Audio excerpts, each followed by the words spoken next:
अंतर्राष्ट्रीय समाचार। गाजा पट्टी में बंधक बनाए गए लोगों के परिजनों से मिले नेतन्याहू। इजराइल के प्रधानमंत्री बेंजामिन नेतन्याहू ने गाजा पट्टी में हमास द्वारा बंधक बनाए गए लोगों के परिवारों से तेल अवीव में मुलाकात की। बंधक परिवार फोरम के प्रवक्ता लियाट बेल सोमर ने अपने बयान में कहा, प्रधानमंत्री बेंजामिन नेतन्याहू ने अपनी पत्नी के साथ बंधकों के 20 परिवारों से मुलाकात की।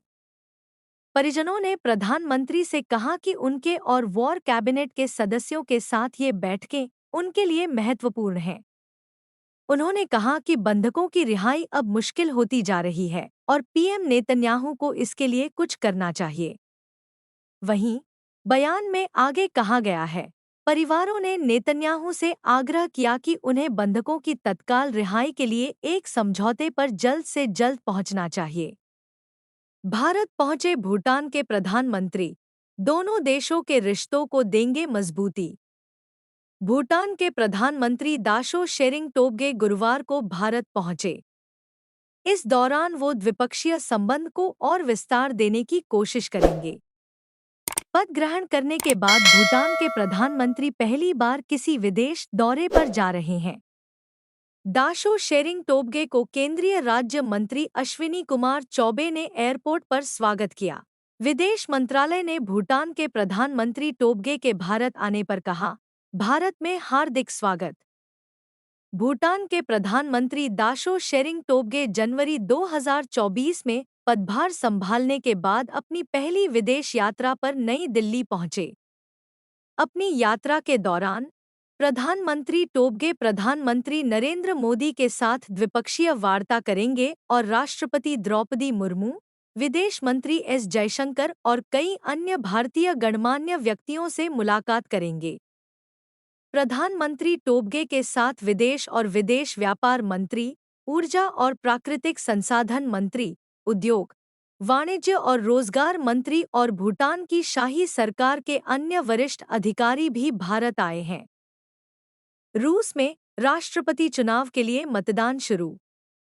रूस में नए राष्ट्रपति के चुनाव के लिए स्थानीय समयानुसार शुक्रवार सुबह 8 बजे मतदान शुरू हो गया।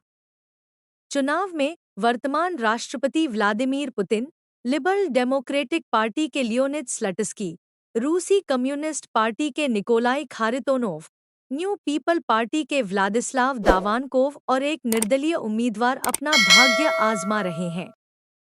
समाचार एजेंसी शिन्हुआ की रिपोर्ट के अनुसार पूरे देश में 90,000 से अधिक मतदान केंद्र बनाए गए हैं। यहां 15 से 17 मार्च के बीच स्थानीय समयानुसार सुबह 8 से रात 8 बजे तक मतदान होगा। सबसे पहले सुदूर पूर्व में स्थित कामचटका व चुकोटका में मतदान शुरू हुआ। रूस के पश्चिमी छोर पर स्थित कलिनिनग्राद में सबसे आखिरी में मतदान होगा। गाजा पट्टी में मरने वालों की संख्या बढ़कर 31,341 हुई। फिलिस्तीनी स्वास्थ्य मंत्रालय ने गुरुवार को बताया कि इजरायल के सैन्य हमले में गाजा पट्टी में मरने वालों की संख्या बढ़कर 31,341 हो गई। समाचार एजेंसी शिन्हुआ की रिपोर्ट के अनुसार बीते 24 घंटों के दौरान तटीय क्षेत्र में 69 फिलिस्तीनी मारे गए और 110 अन्य घायल हो गए। इसी के साथ 7 अक्टूबर 2023 को इजरायल-हमास संघर्ष शुरू होने के बाद से मरने वालों की कुल संख्या 31,341 हो गई और 73,134 घायल हुए हैं। मंत्रालय के अनुसार एम्बुलेंस कर्मचारियों की कमी है, जिस कारण कुछ पीड़ित मलबे में फंसे रहे। 7 अक्टूबर 2023 को हमास ने इजरायल पर हमला किया था। इसके जवाब में इजरायल ने गाजा पट्टी में हमास के खिलाफ बड़े पैमाने पर आक्रमण शुरू किया, जो अभी भी जारी है। BNT की खास पेशकश।